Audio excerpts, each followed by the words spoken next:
Good morning and welcome on what is known as Passion Sunday, or in our lectionary Lent 5. Our focus turns now to the great events of Holy Week and Easter.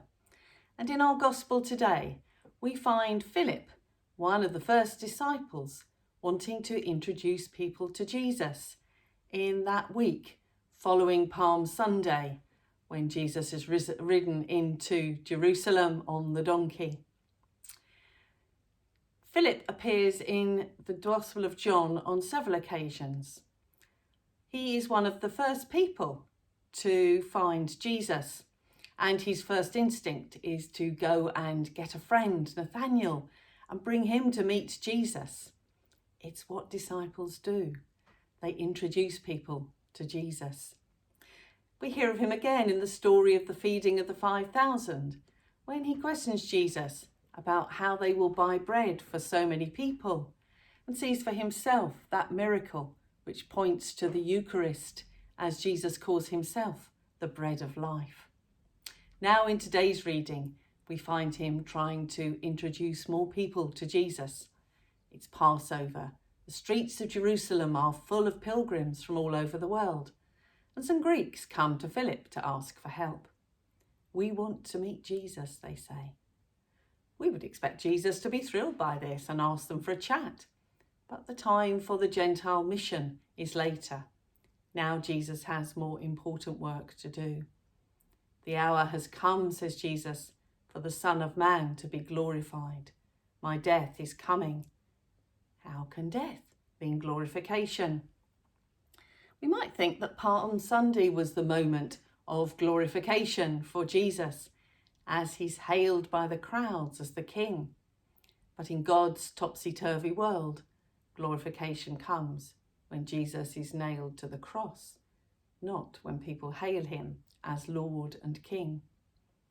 Those who love their life must lose it, says Jesus. For God's glory is not ours. God's glory is found in humble service and ultimate sacrifice.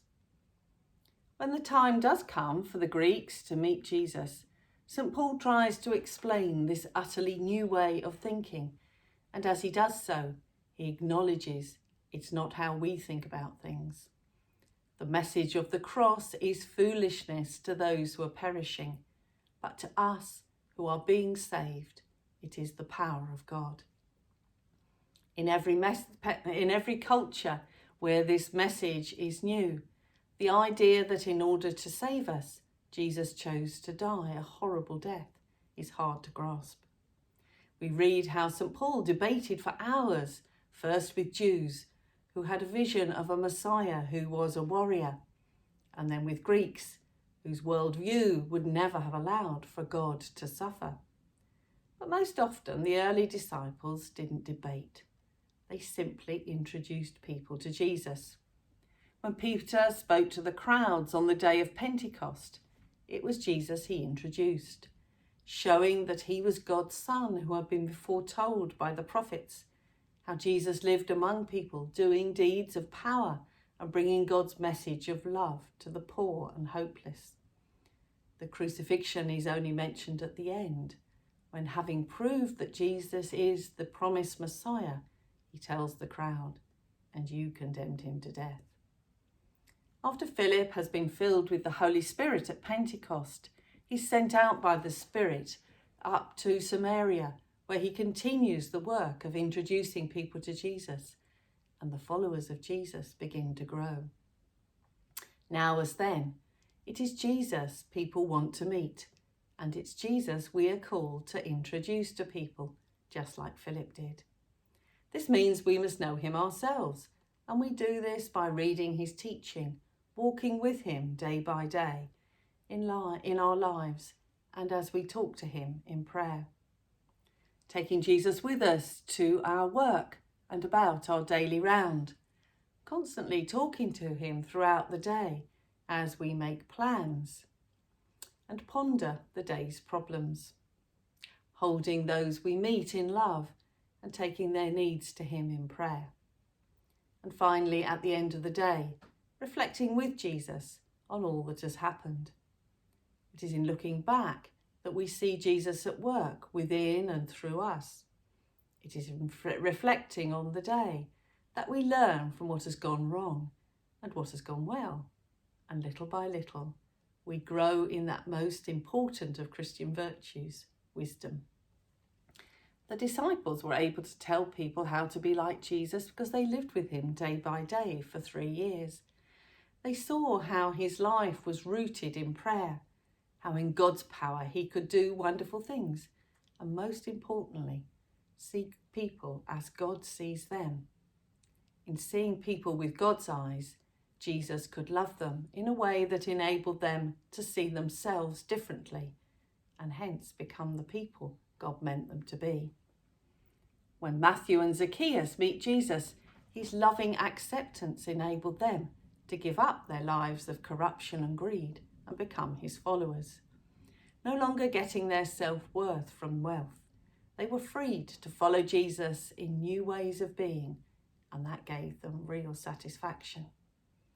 Even those who let Jesus down knew forgiveness and release from guilt. Peter, whose bravado at the Last Supper quickly turned to betrayal, was restored by the Lake of Galilee. Freed from the terrible guilt he felt at letting Jesus down, he then spent the rest of his life introducing others to Jesus. As I've looked back on my life, especially as I've been talking to parents about baptism and bringing their children to faith, I've come to realise just what a good job my own parents did in introducing me to Jesus. As a consequence, there's never been a time in my life when I've not known Jesus because he was a reality in our home. Of course, during my life, I've got to know him better and been given new insights in what it means to be a disciple as I've grown in that wisdom that is that gift from God. So if we want to see Jesus and live his life, that's how we do it. Then we're able and hopefully willing to share what we've found out with those who he asks us to introduce to him. The world is full of people who need to meet Jesus because only by knowing him can they fully live this life and be the people God knows they can be. Our call is to introduce Jesus by shining as lights for him in the world and serving him by loving our neighbours. And we can only do this if we carry him with us at all times. That is what being filled with the Spirit means, so that we are ready and able to introduce him whenever we are asked this life-changing question. We would like to meet Jesus too.